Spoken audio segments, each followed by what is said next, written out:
हार के जीतने वाले को बाजीगर कहते हैं और आज बीजेपी ने यही दिखाया है। लोकतंत्र का खेल निराला होता है और आज जब हरियाणा और जम्मू कश्मीर के नतीजे घोषित हो रहे हैं तो यही नजर आ रहा है। जिस हरियाणा में कांग्रेस अपनी जीत पक्की मानकर चल रही थी, जलेबियां तक बन चुकी थी, बंट चुकी थी, ढोल बज चुके थे, वहां कांग्रेस का मुख्यमंत्री कौन बनेगा, दावेदारों की लिस्ट बढ़ती चली जा रही थी दिन पर दिन।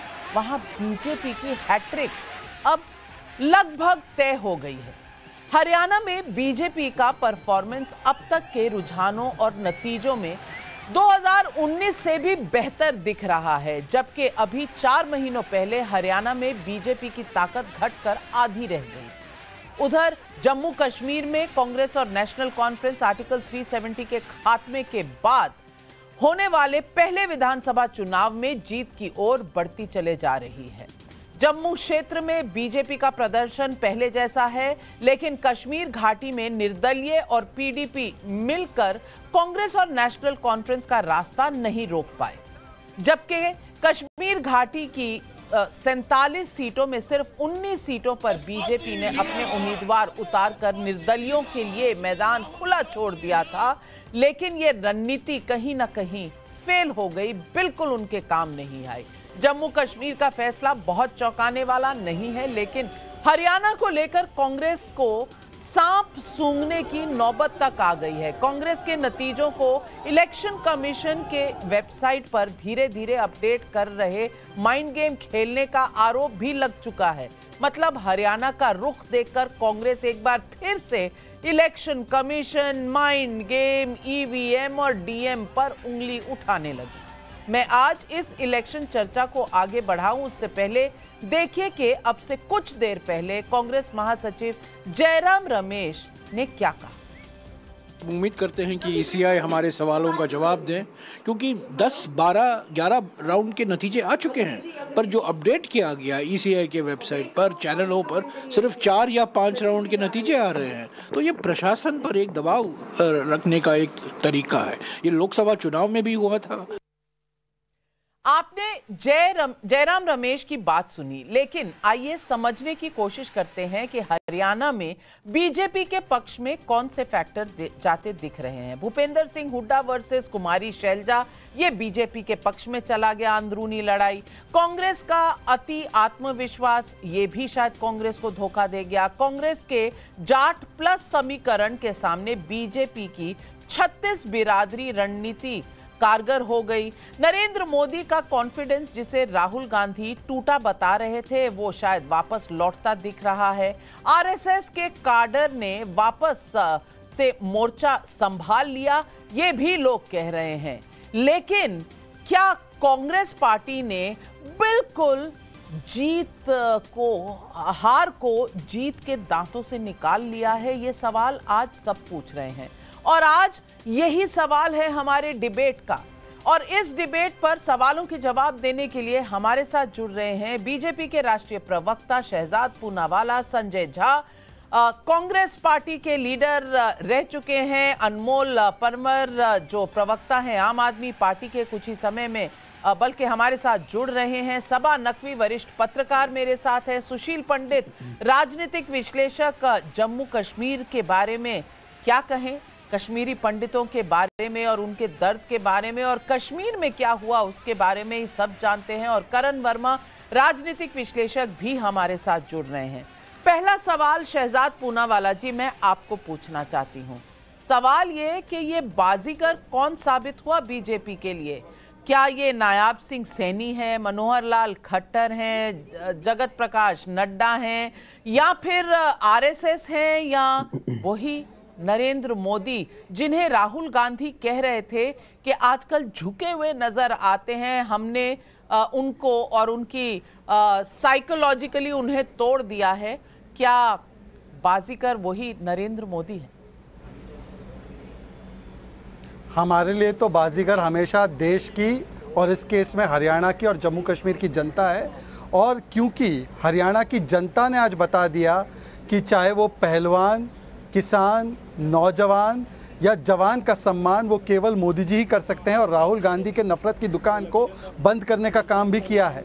जिस प्रकार से राहुल गांधी की पार्टी ने दलितों का अपमान किया, जिस प्रकार से राहुल गांधी ने आरक्षण समाप्ति की बात की, जिस प्रकार से राहुल गांधी की सरकार जो इससे पहले रही वो भ्रष्टाचार, परिवार, दलाल, दामाद इन शब्द में लिप्त रही और खर्ची पर्ची पर नौजवानों को ठगती थी, आज वो सारी चीज़ें बंद हुई। और जिस प्रकार से हरियाणा में हमारी डबल इंजन की सरकार ने काम किया, और देखिए मोदी जी के आने के बाद गुजरात, मध्य प्रदेश, उत्तराखंड, उत्तर प्रदेश, गोवा और अब हरियाणा, बार बार हमारी सरकार रिपीट होती रहती है। और इतिहास में पहली बार, तीसरी बार अगर हरियाणा में सरकार बनती है तो इसका मतलब कि पूरा जनता हमारे साथ विश्वास के साथ खड़ी है, तो जनता ही बाजीगर है। और जम्मू कश्मीर में भी देखिए ना, जहां 15 साल पहले हम कहीं नहीं थे, आज वहां पर भी हम एक डोमिनेंट फोर्स की तरह सेकेंड लार्जेस्ट पार्टी के रूप में अभी तक उभर कर आए हैं। हो सकता है हम लार्जेस्ट पार्टी भी बने, उम्मीद पर दुनिया कायम है। पर आज संजय झा जी से मैं पूछना चाहता हूं कि जलेबी भिजवाऊं क्या आपको? संजय झा जी, सुबह सुबह तो आप कई सारी व्याख्याएं और वो सब कर रहे थे, अब मुझे कम से कम उम्मीद है कि इलेक्शन कमीशन को और जनता को गाली देने का काम कांग्रेस, राहुल गांधी और संजय झा नहीं करेंगे। संजय झा जी, सवाल शहजाद पूनावाला ने पूछा, लेकिन मैं भी 2 सवाल पूछना चाहती हूं। जलेबी की कहानी तो आप जरूर बताइएगा, पर यह भी बताइएगा कि क्या हरियाणा की जनता ने खटाखट मॉडल को रिजेक्ट कर दिया? नहीं, सबसे पहले मैं शहजाद भाई को कहना चाहूँगा कि जम्मू और कश्मीर के जो नतीजे आए हैं उसको लेकर मेरा पूरा विश्वास है कि आप गुलाब जामुन तो नहीं खाएंगे। नहीं, जहाँ तक देखिए मुद्दों की सवाल है, मैं समझता हूँ कि कांग्रेस पार्टी को इस पर विचार विमर्श करना पड़ेगा कि ये चुनाव सिर्फ एग्जिट पोल को तो भूल जाइए, पोलिंग एजेंसीज को जो भूल जाइए, जो सब लोगों ने कहा कि कांग्रेस पार्टी को कम से कम न्यूनतम 55 सीटें मिलेंगी, तो कांग्रेस पार्टी ने भी अपने आप को गोरा कर लिया। और मैं समझता हूं कि पोलिंग एजेंसीज को भी ये समझ में नहीं आया कि जनता का सोच क्या है, आवाम का क्या अंत में निर्णय होगा। लेकिन मैं कांग्रेस पार्टी को इतना जरूर नसीहत के तौर पर कहना चाहूँगा कि देखिए, अहंकार अच्छा चीज़ नहीं होता है, व्यक्तिगत के लिए भी नहीं और किसी राजनीतिक संगठन के लिए भी नहीं। यहाँ नाविका जी, मुद्दों की कमी नहीं थी। 10 साल का एंटी इनकम्बेंसी को तो भूल जाइए। यहाँ पर यदि जवान, किसान, पहलवान, संविधान, ढेर सारे मुद्दे थे। बेरोजगारी बहुत बड़ा एक विषय था। लेकिन जिस तरीके से कांग्रेस ने इतना, मैं समझता हूँ कि जनता का नाखुश होना या नाराज़ होना, ये तो आपने लोकसभा के चुनाव में भी देखा था। 10 में से 5 सीटें कांग्रेस ने जीती थी, और लोकसभा के चुनाव को यदि अब इसको विश्लेषण करें तो लगभग 46 असेंबली सीट्स में कांग्रेस आ गई थी। तो यहाँ पर उसके बावजूद इतने दिग्गज नेता लोग, लेकिन आप देखिएगा यदि बातचीत जो हो रही थी कि कौन मुख्यमंत्री बनेगा, और मैं समझता हूँ कि यही गलती होता है राजनीतिक दलों से, ये अभिमान, ये अहंकार। आप तो चुनाव जीते भी नहीं हैं, जो मई जून के बारे में बात कर रहे हैं। जो मई जून तक अहंकार आपको मोदी जी में नजर आ रहा था, कम से कम अब तो आप मान गए कि वो कांग्रेस पार्टी की प्रॉब्लम है। मैं समझता हूं कि दोनों राजनीतिक दल का प्रॉब्लम है। आप देखिए, भाजपा का जम्मू एंड कश्मीर में पंडित जी यहाँ बैठे हुए हैं, वो बड़े ही वो जानते हैं जम्मू कश्मीर के राजनीतिक हालात।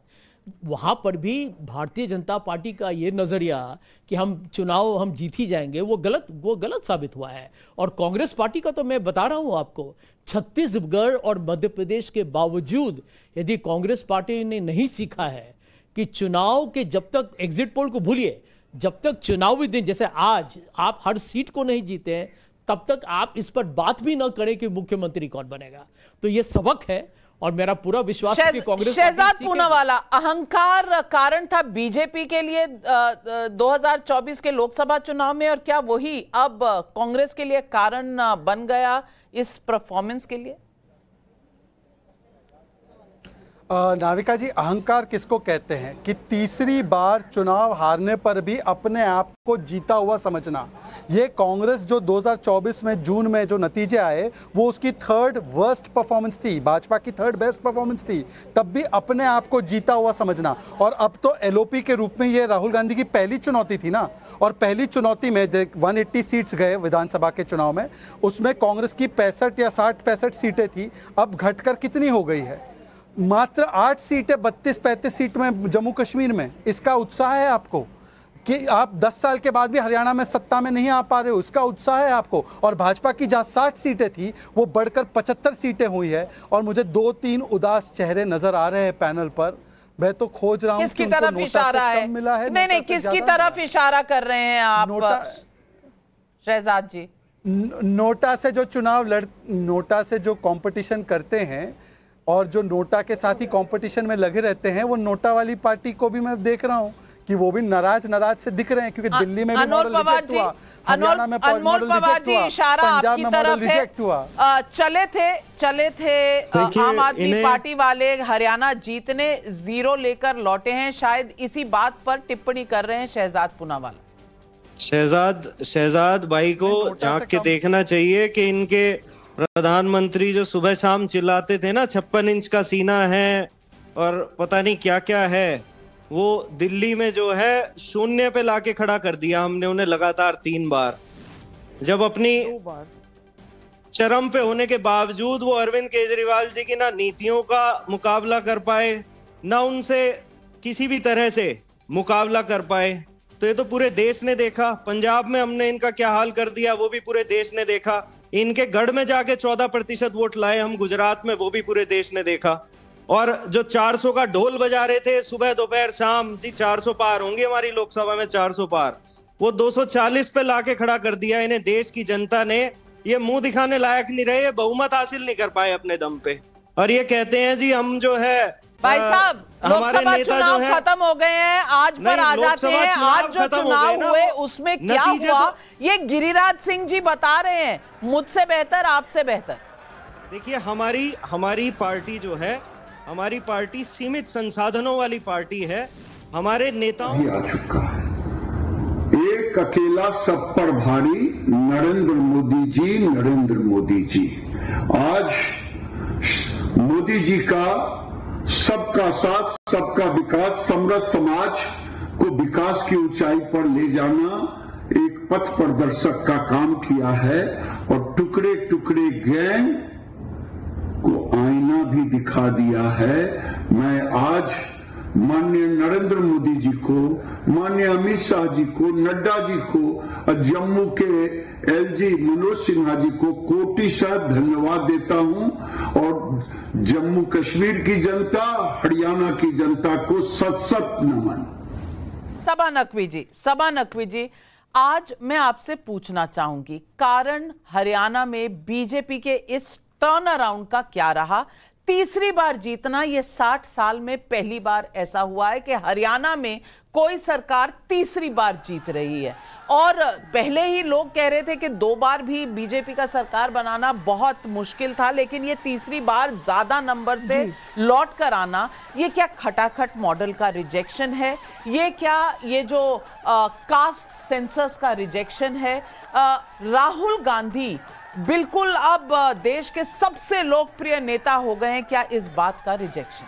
नाविका जी, मैं थोड़ा सा सीरियस आपको अगर जवाब दूं तो ये कहूंगी कि बीजेपी के लिए बहुत बड़ी जीत है और बहुत नीडेड जीत थी, क्योंकि लोकसभा के चुनाव को, वो भी हिंदी बेल्ट में। लेकिन इसमें आप एक जो पूरे उलझान जो अभी आए हैं, जहां भी जो झटका भी लगा था लोकसभा में, वो सपा ने लगाया था बीजेपी पे। मैं कांग्रेस के कुछ नंबर बढ़ गए थे, लेकिन कांग्रेस डायरेक्ट कॉन्टेस्ट में अभी भी बीजेपी का मुकाबला नहीं कर सकती है। ये आपने देखा छत्तीसगढ़ में जीता हुआ चुनाव निकल गया उनके हाथ से, उनकी खुद की सरकार थी। अब हम लोग एक नया मॉडल देखेंगे। राहुल गांधी की बात टॉप लेवल पे होगी, लेकिन अगर जमीनी काडर और इस बार बीजेपी में जो नाराजगी थी, जो संगठन में जो नाराजगी थी, वो भी खत्म दिख रही है। संगठन ने पूरी तरह काम किया है, और जो रीजनल पार्टीज हैं, आप देखिए नेशनल कॉन्फ्रेंस ने अपना हिस्सा डिलीवर किया है। कांग्रेस ने जम्मू में भी बीजेपी ने कांग्रेस से बेहतर किया है, वहां भी कांग्रेस आगे थी, पीछे हट गई। ये भी आप देखिए, ये करीबी मुकाबला था। इसमें जो तीसरी जो पार्टियां हैं, जो थर्ड फोर्सेस, ये डायरेक्ट हो गया, उनका भी, उनकी गिरावट से भी कांग्रेस पे असर हुआ है नंबर पर। मेरे ख्याल से वोट शेयर 1% का अलग होगा, लेकिन ये सब चीजें, काडर मैनेजमेंट, ये सब चीजें फीडबैक में आती हैं जब आपके पास संगठन होता है, जब आप लड़ रहे हैं। तो आज आप कहेंगी कि लोकसभा एबरेशन था और असल में बीजेपी की मशीनरी रॉक सॉलिड नजर आ रही है हरियाणा चुनाव के बाद? तब नहीं थी, अब फिर से हरियाणा में काम किया, झटका लेकिन लगा। मैं कुछ न्यूज अपडेट्स दे दूं। इस वक्त कम अंतर वाली हरियाणा की सीटें अगर बताऊं तो होडल में 45 वोट से कांग्रेस पीछे है, महेंद्रगढ़ में 77 वोट से कांग्रेस आगे है, अंबाला कैंट में बीजेपी 550 वोट से पीछे, अंबाला सिटी में कांग्रेस 683 वोट से आगे, फतेहाबाद बीजेपी 1300 वोट से आगे, कालानौर 1178 वोट से बीजेपी आगे, नंगल चौधरी 1648 वोट से बीजेपी आगे, झज्जर 2166 वोटों से कांग्रेस आगे, लोहारू 2300 वोटों से बीजेपी पीछे। यानी कि अनिल विज अब अंबाला कैंट से आगे नजर आ रहे हैं और ये अभी के रुझान है। लेकिन संजय झा जी, मैं सवाल यही पूछूंगी, क्या राहुल गांधी माइक्रो मैनेजमेंट जो बीजेपी के पास हुनर है वो शायद राहुल गांधी नहीं कर पाते? नंबर 1। नंबर 2, रीजनल लीडरशिप में जिस तरह का इन फाइटिंग था, क्या एक दूसरे से ज्यादा कंपटीशन था, बीजेपी से कम? अलायंस का क्या होगा? रीजनल पार्टीज अगर कांग्रेस से बेहतर परफॉर्म कर रही हैं तो क्या लोकसभा के चुनाव का जो परफॉर्मेंस है वो फ्लैश इन द पैन जो अंग्रेजी में कहा जाता है वो थे? नहीं, मैं इस बात को नहीं मानता नाविका जी। देखिए, अभी महाराष्ट्र में भी चुनाव होने वाले हैं और अभी की जो कम से कम जो जिस तरीके का हमें हालात लग रहा है, जो जनता का जो नज़रिया लग रहा है कि वहाँ भी एक बदलाव होने वाला है। लेकिन मूल्य प्रश्न ये है कि क्या कांग्रेस पार्टी उसका फ़ायदा उठा सकेगी, क्योंकि मुद्दों की कमी नहीं है और महाराष्ट्र में जनता भी बदलाव के पक्ष में है। लेकिन यदि आप चुनाव सही तरीके से नहीं लड़ेंगे, उस आक्रामक तरीके से, आप जिस तरीके से उसका योजना नहीं होगा आपका, और यदि पूरे जज्बे के साथ आप नहीं लड़ेंगे, आप बीच में आप में कोई अभिमान आ जाएगा, तो उसके बाद आपको यही हालात आएंगे जो भी हरियाणा में आया।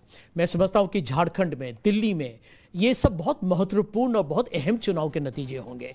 जहाँ तक हरियाणा और आपने राहुल गांधी जी के बारे में बताया, मैं समझता हूँ कि देखिए, मुद्दों की कमी नहीं है देश में।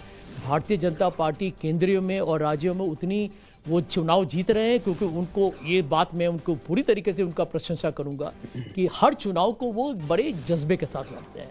उनका एक जज्बात है कि वो हारना नहीं चाहते, किसी भी चाहे जो भी कारण हो वो जीतने के लिए वो लड़ते हैं। और मैं समझता हूं कि चुनाव का मतलब है कि आप जीतिए। लेकिन कांग्रेस में शायद वो किलर इंस्टिंक्ट नहीं है। लेकिन वहां ब्रेकिंग न्यूज है, जेपी नड्डा ने चीफ मिनिस्टर नायब सिंह सैनी से बात की और उन्हें बधाई भी दी और लगभग ये तय है कि नायब सिंह सैनी दोबारा से मुख्यमंत्री बनेंगे। उन्होंने कार्यभार संभाला था जब मनोहर लाल जी निकल कर आए थे वहां से 6 महीने पहले, और अब इस जीत का मतलब कहीं ना कहीं नायब सिंह सैनी ने किला बचाया है, संगठन को रखा है और आम आदमी में अपनी पहचान बनाई है। यही बीजेपी के सूत्र हमें बता रहे हैं। लेकिन सुशील पंडित जी, इस जीत के कारण क्या रहे और कांग्रेस की हार के कारण क्या?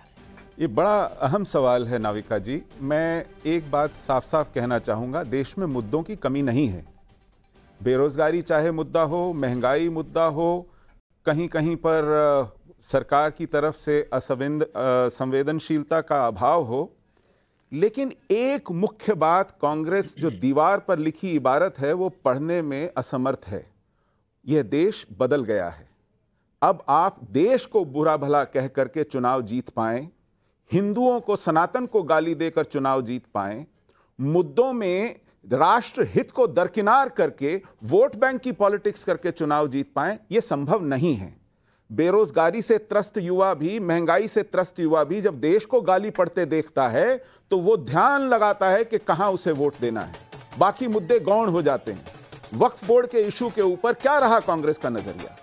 इससे पहले जब उनके नेता सनातन को गाली देते थे, हिंदू धर्म को खत्म करने की बात करते थे, तरह तरह की फप्तियां कसते थे, तो उनका वोटर भी आहत होता है। जो कांग्रेस का ट्रेडिशनल वोटर है, उनके नेता आहत होते हैं, उनका काडर आहत होता है, लेकिन इस बात को दरकिनार किया जाता है।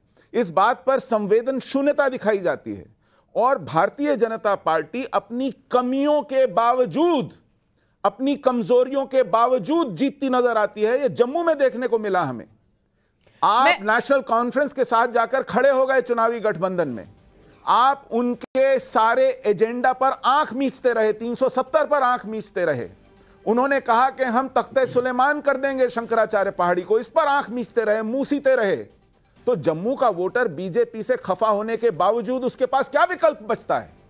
आपने दौड़ा कर उसको, बहुत बड़ी बात आप कह रहे हैं। और इसी पर नरेंद्र मोदी जी ने और आरएसएस सरसंघचालक जी ने यही कहा, हिंदू को बंटने से बचना पड़ेगा। ये सवाल जो है अहम है। चुनावी इसकी इम्पैक्ट कितनी रही मैं नहीं जानती, लेकिन चुनावी इम्पैक्ट महाराष्ट्र में जरूर दिखने वाला है, क्योंकि प्रियंका चतुर्वेदी कह रही हैं कि सीधे टक्कर में कांग्रेस बीजेपी के सामने टिक नहीं पाती।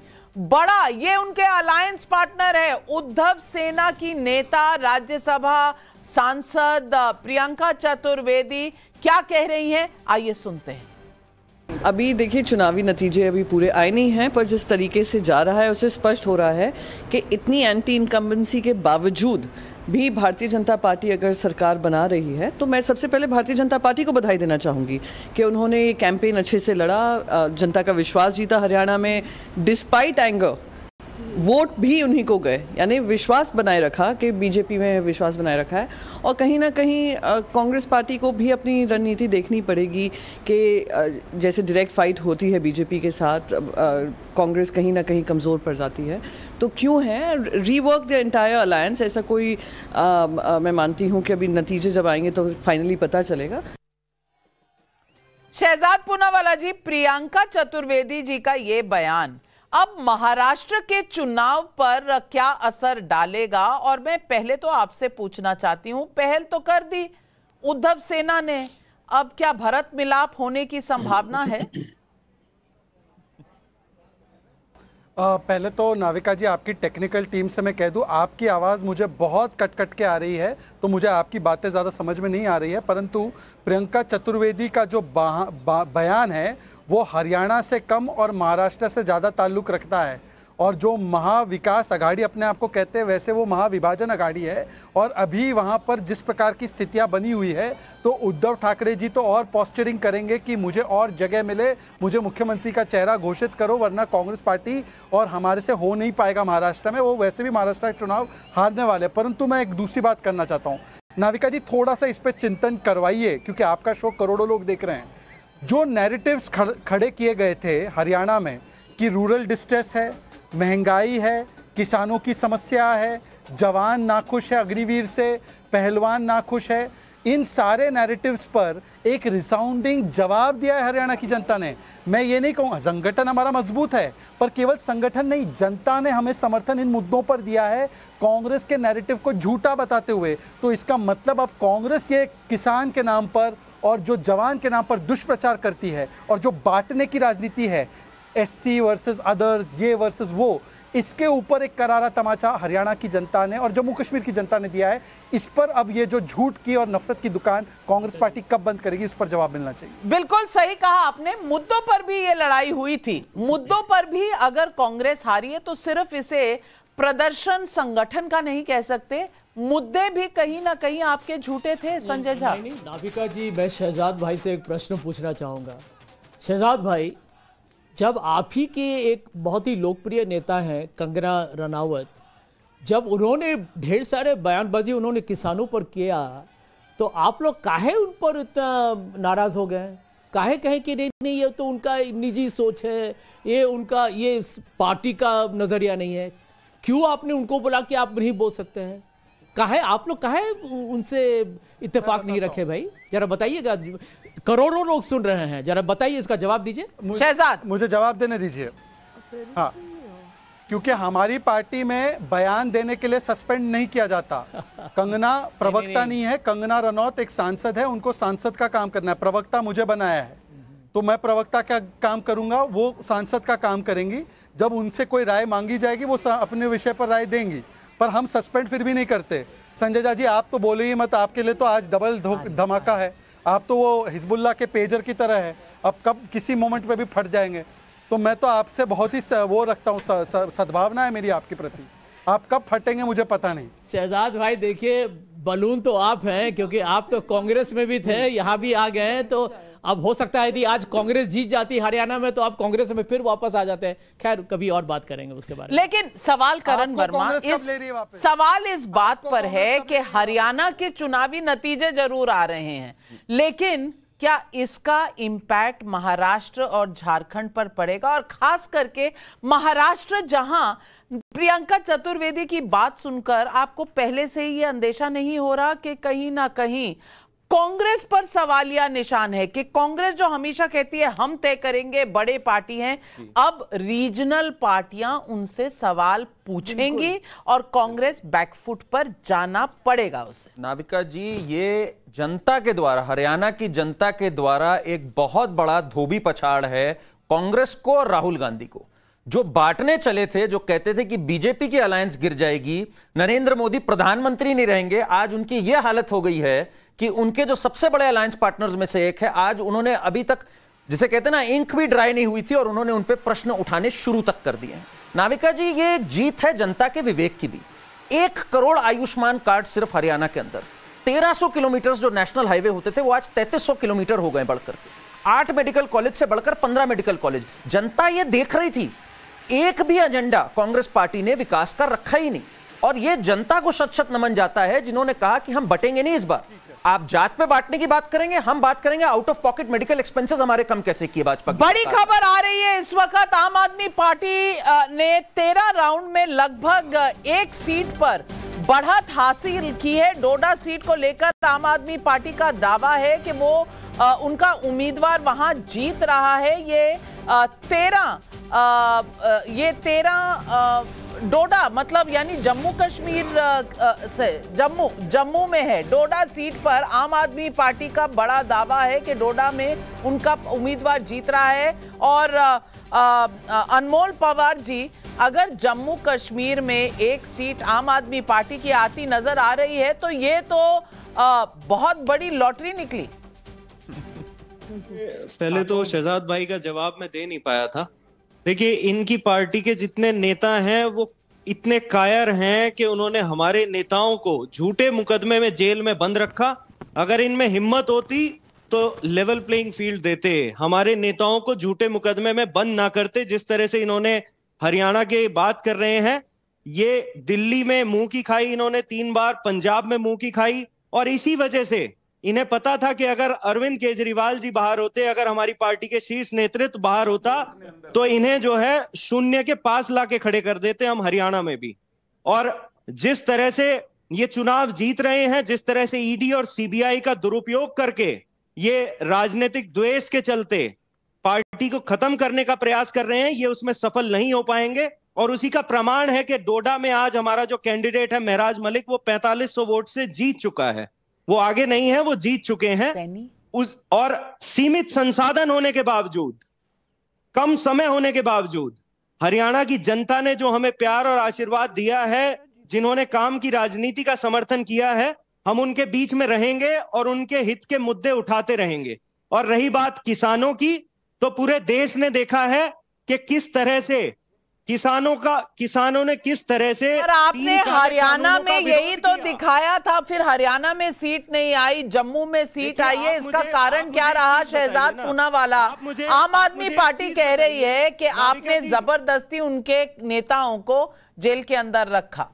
नाविका जी, आप मुझे एक चीज बताइए, एक तरफ है भारतीय जनता पार्टी। नाविका जी, क्योंकि ऑडियो लाइन बहुत खराब है तो मैं रिक्वेस्ट करूंगा कि मैं अपनी बात समाप्त करता हूं, उसके बाद वो जवाब दे। अनमोल जी, अब आप बोल चुके हैं, अब शहजाद जवाब दे रहे हैं ना। आपने सवाल उठाए, शहजाद पूनावाला जवाब दे रहे हैं।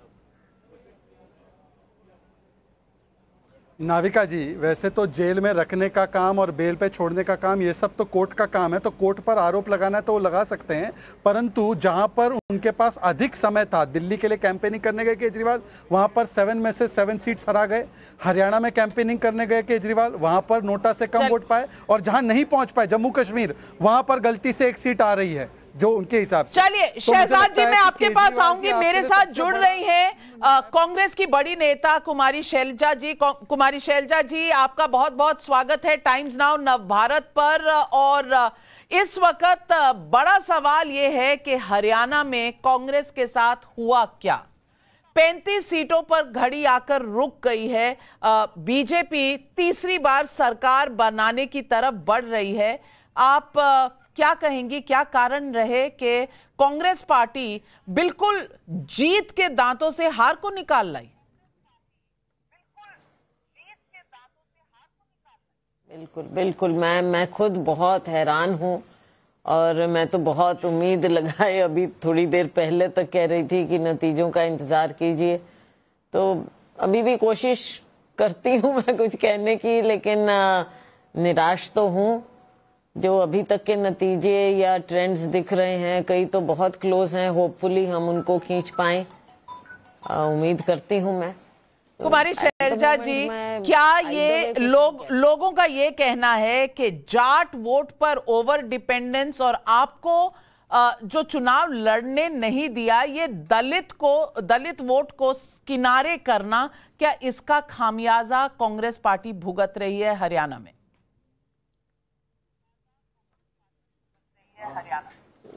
देखिए, अब जब हम विश्लेषण करेंगे, नतीजे आ जाएं, उसके बाद एनालाइज करेंगे और ग्राउंड रिपोर्ट्स भी हम लेंगे। क्योंकि किसी को भी बहुत अजीब लग रहा है ये कि कहाँ हम 60 की बात, और मैं तो पूरे कॉन्फिडेंस से भी आपसे सबसे 60 की बात कर रही थी। लेकिन जो ये नतीजे अब सामने नजर आ रहे हैं, थोड़ा अजीब सा तो लग रहा है। तो इसको हमको कारण तो देखने पड़ेंगे। शैलजा जी, सवाल ये है कि आप अगर प्लानिंग और स्ट्रैटेजाइजिंग कर रही होती, आप क्या अलग करती? क्या नतीजे उस स्ट्रैटेजी के बारे में बताएंगे जिससे 60 तक जा सकते?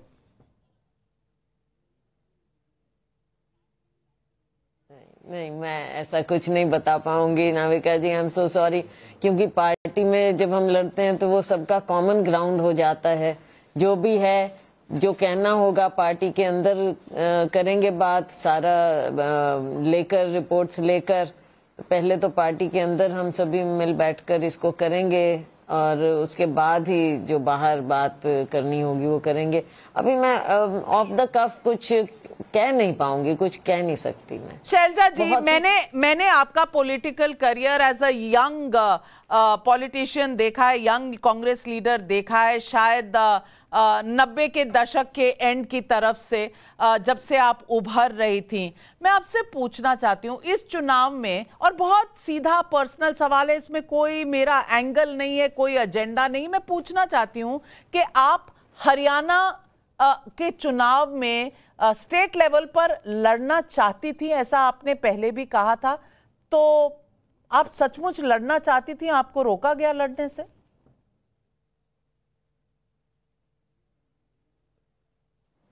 मैं पहली बात पर हाँ भरूंगी कि बिल्कुल मैं लड़ना चाहती थी। ये मैंने पहले भी माना है और मैंने कहा भी है, मैं लड़ना चाहती थी। तो अगर आप लड़ना चाहती थी और आप नहीं लड़ी तो रोका ही गया होगा?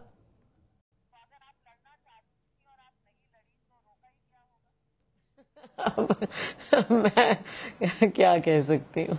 तो कोई तो वजह रही होगी। यूं ही जो कारवां है वो लुटता तो नहीं, तो ये वजह क्या रही?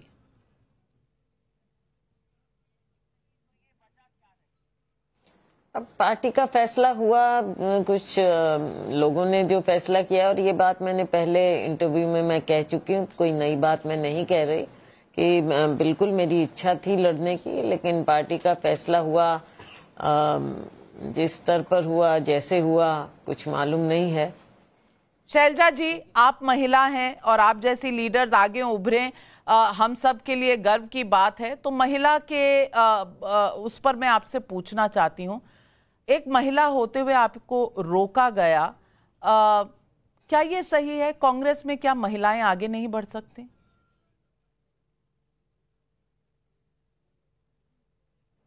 नहीं, ये तो सही नहीं है। यहाँ तक भी मैं आई हूँ तो कांग्रेस पार्टी की सिपाही होने के नाते ही यहाँ तक पहुंची हूँ। ये कहना कि कांग्रेस में रोका गया या रोका जाता है, हाँ, उस समय किन कारणों से मैं चुनाव नहीं लड़ पाई या पार्टी मुझे टिकट नहीं दे पाई, वो एक अलग बात है। पार्टी के अंदर जो भी फैसले हुए, आपको लगता है राहुल गांधी का बयान के आरक्षण हटा देंगे, क्या ये आपकी हार का कारण था, या फिर जो प्रधानमंत्री नरेंद्र मोदी ने कहा कि हिंदुओं को जो बांटने की कोशिश हो रही है, इसको अगर नहीं लड़ा गया तो कहीं ना कहीं खामियाजा होगा? आपको क्या लगता है?